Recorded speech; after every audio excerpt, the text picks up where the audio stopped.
Asante. Thank you. You may be seated.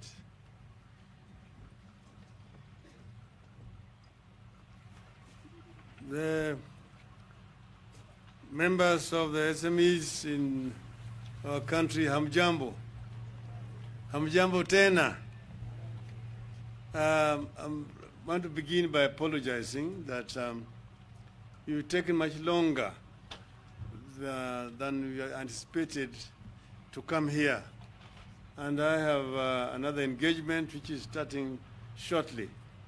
That's the reason why we may not have sufficient time. But I want you to look at this as work in progress, that I'm available and that we'll have another opportunity to talk longer with you people. I want to say that the contribution of SMEs to the growth and development of Kenyan economy is well known and not disputed. You are part and parcel of the evolution of our society, where we are empowering our people to be able to meaningfully participate in our economy. Small and medium-sized enterprises represent 98% of all businesses in our country today. More than 80% of Kenya's working population rely on SMEs for income. SMEs contributed an estimated 34% of the country's gross domestic product in the year 2016. SMEs generate 80% of new jobs annually. Small enterprises hire large numbers of women and youth and are active in rural and vulnerable populations. As a result, they encourage economic inclusion, empowerment, while reducing employment. I am mentioning those figures basically to show the importance that I myself attach to this sector. The challenge we must address is how to enhance the emergence, growth, and spread of SMEs in Kenya. Now, approaches to enhance SMEs growth. Our country, since independence, has passed through different stages to reach where we are here. You will know that before independence, we were running a fairly segregated society where our people, the indigenous population here, were at the bottom of the ladder and therefore were not really a serious participant in economic development of our country.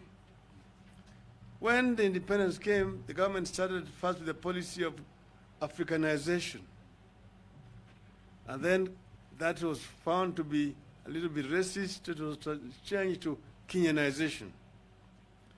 That was basically an affirmative action process to allow our people to be able to participate in economic growth of our country. That phase allowed our people, through institutions that were created like ICDC or KNTC, to begin to engage in small-scale businesses in our country. Now we have reached a stage where we are today. The issues we must confront are: how do we ensure entrepreneurs of startups manage sustainable growth of their companies? What kind of support do they require from the government and the public? How do we ensure not only quantity, but also quality SMEs? We need to help SMEs understand their ecological habitat and deploy it accordingly. There are those that can thrive with labor-intensive programs. There are those that need high-tech programs. There's need to help SMEs build a closely knit web of cooperation among themselves, build own networks and share resources so that they can maximize on the benefits of cooperation. In Korea, they invested in regional clusters of SMEs with the government support. The clusters then share information and knowledge. This helped them gain collective bargaining power with the big businesses. They also came up with a policy for co-branding. This is a process in which several SMEs market themselves under one brand name. It is a cost-cutting and market measure. We need to help SMEs nurture relationship with the big businesses even while they compete. In Kenya, we need to start with the low-hanging fruits. We need efficient and balanced public policies and ensure they are supportive of SMEs. The government must see itself as being responsible for the protection of small businesses. We need clear legislation that provide clarity on level and nature of government support and protection of SMEs. We need clear policies to ensure financial support and fair competition for SMEs. We need to enforce legislation on the local content for public projects. We must establish and enforce Buy Kenya, Build Kenya policies in the public procurement, research and development support. We need to establish funds whose sole purpose is to lend money to SMEs. Some countries have government-funded and run small and medium industry banks that provide money to SMEs at low interest rates. We need that here. And I'm happy to hear from the peers that the government is taking over some burdens and risks in this regard, but this needs to be properly institutionalized. SMEs need tax breaks and special tax credits, especially when the operations involve procurement of commodities from external markets. We need clear anti-monopoly and competition policies. We need to ensure big businesses do not monopolize domestic markets and that SMEs have sound protection from foreigners. And here, indeed, we need to be clear. We are not trying to say that SMEs should kill local manufacturing. Far from it. We say that there is space for the existence of SMEs and local manufacturing. And the SME is basically a starting point that eventually now develops to become also manufacturers in local markets. This is the way it has happened in other countries, and that's why SMEs are playing an important role. We must help SMEs that want to go regional to do so. And here, as you know, we have the East African Community Market. This is our biggest market, and I know that our SMEs themselves are very active in exploiting this market. We need to remove barriers which still exist in moving goods along our borders to our neighboring countries. This will create a much bigger market for our SMEs. All government ministries need to have programs and provisions for support of SMEs by law. Development of SME parks.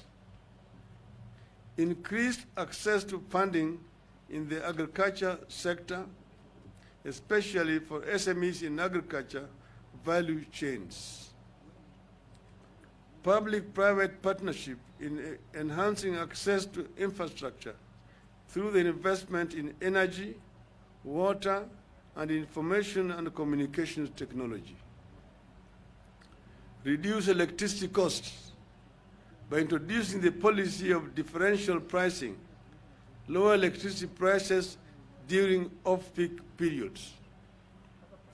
We need to support and promote SMEs that want to engage in exporting to other countries and regions by providing such businesses with export subsidies.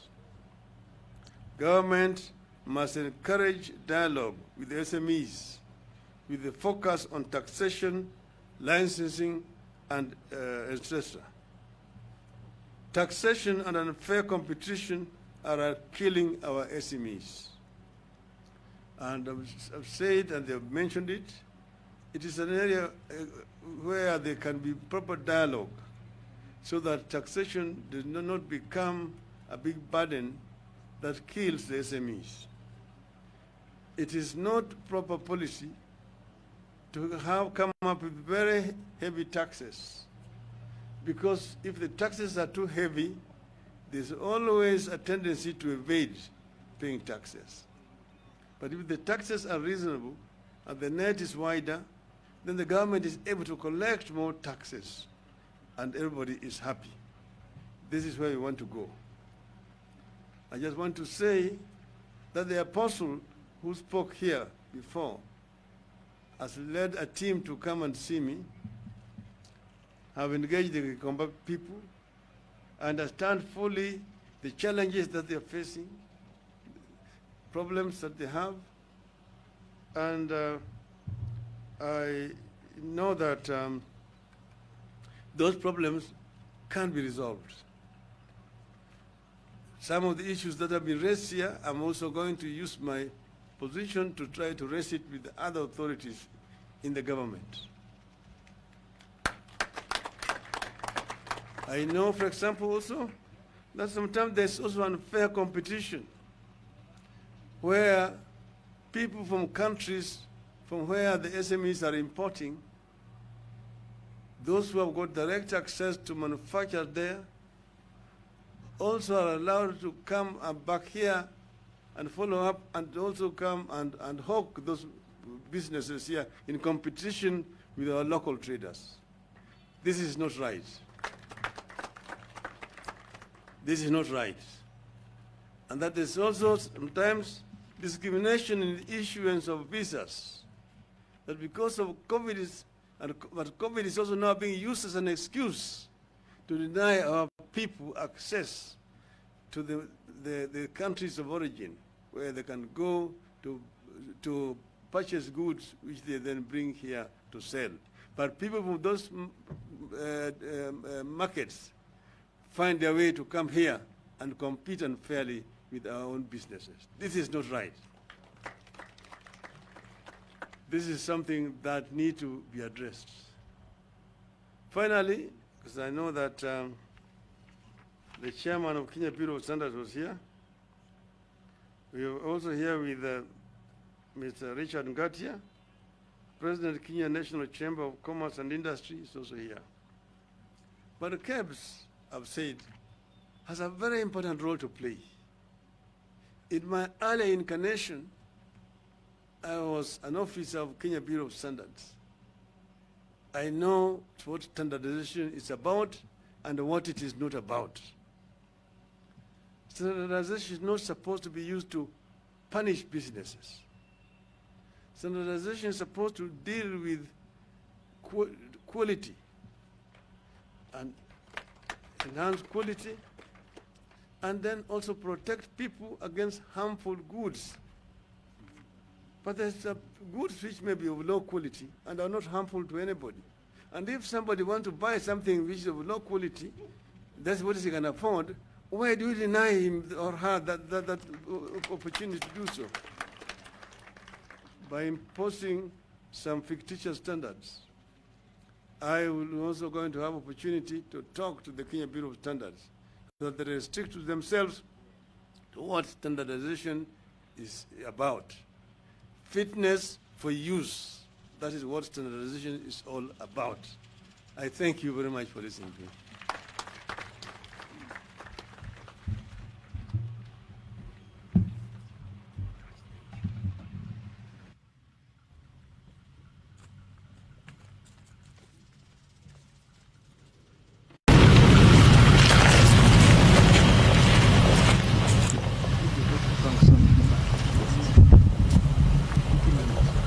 Just a minute.